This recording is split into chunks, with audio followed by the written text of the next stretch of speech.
Everest media fest നഗരിയിലെ കാഴ്ചകളിലേക്ക് ഏവർക്കും ഹാർദവമായ സ്വാഗതം.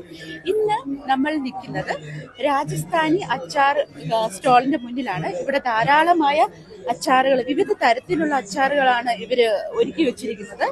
അപ്പം ഹലോ, നമസ്കാരം. പേരെന്താണ്? ഓക്കെ, നിങ്ങൾ ഒരുപാട് വെറൈറ്റി ഓഫ് അച്ചാറുകൾ ഉണ്ടാക്കിയിട്ടുണ്ട്. 50 വെറൈറ്റി അച്ചാറുണ്ട് അല്ലെ? ശരി ശരി. ഇതൊക്കെ നിങ്ങൾ സ്വന്തമായിട്ട് ഇടുകയാണോ അതോ? സ്വന്തമായിട്ട് ഇടുകയാണ് അല്ലെ? ഓക്കെ, ഇതൊക്കെ എത്ര ദിവസം നിൽക്കും? ഒരു വർഷം കേടുവല്ല മാഡം. ഒന്നും കേടുവല്ല. Homemade mustard oil, only salt, no chemical, no vinegar. Mustard ഓയിലും പിന്നെ എന്താണ്? Mustard oil, masala, salt. Mustard ഓയിലും മസാലയും സോൾട്ടും മാത്രമാണ് ഇവർ ഉപയോഗിക്കുന്നത്. യാതൊരുവിധ കെമിക്കലോ പ്രിസർവേറ്റീവ്സോ ഒന്നും ഇതിന്റെ അകത്ത് ആഡ് ചെയ്യുന്നില്ല. 50 വെറൈറ്റി അച്ചാറുകളാണ് ഇവിടെ ഉള്ളത്. മലയാളികൾക്ക് അച്ചാർ എന്ന് കേൾക്കുമ്പോൾ തന്നെ നാവിൽ കൊതിയൂറും, സദ്യ എന്ന് കേൾക്കുമ്പോൾ തന്നെ നാവിൽ കൊതിയൂറും. രാജസ്ഥാൻ അല്ലെ? ഇവര് രാജസ്ഥാനിൽ നിന്നാണ് വരുന്നത്.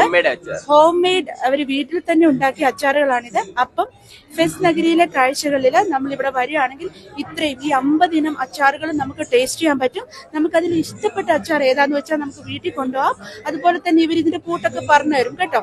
അപ്പൊ സദ്യ ഇഷ്ടപ്പെടുന്നവർ, സദ്യക്ക് അച്ചാർ ഒഴിച്ചുകൂടാത്ത വിഭവം എന്നുള്ളവർ എല്ലാവരും ഈ സ്റ്റോളിൽ വരിക. ഇവിടെ വന്ന് നിങ്ങൾക്ക് ഇഷ്ടമുള്ള ഏത് അച്ചാറാന്ന് വെച്ചാൽ നിങ്ങൾക്ക് തിരഞ്ഞെടുക്കാം. മുന്തിരി അച്ചാറുണ്ട്, പൈനാപ്പിൾ അച്ചാറുണ്ട്, വെളുത്തുള്ളി അച്ചാറുണ്ട്, പച്ചമുളക് അച്ചാറുണ്ട്, എന്തൊക്കെയാ അത്, കന്നിമാങ്ങ അച്ചാറുണ്ട്, ഡേറ്റ്സ് ഉണ്ട്, ഉണക്കമാങ്ങ അച്ചാറുണ്ട്, വിവിധ തരത്തിൽ നെല്ലിക്ക, തേൻനെല്ലിക്ക അച്ചാറുണ്ട്. വിവിധ തരത്തിലാണ് ഇവരിവിടെ അറേഞ്ച് ചെയ്ത് വെച്ചിരിക്കുന്നത്. അപ്പം ഈ ഒരു രുചിക്കൂട്ട് നുകരാൻ നിങ്ങൾക്ക് ഏവർക്കും കട്ടപ്പന ഫെസ്റ്റിലേക്ക് സ്വാഗതം. Kattappana fest 2024 season 2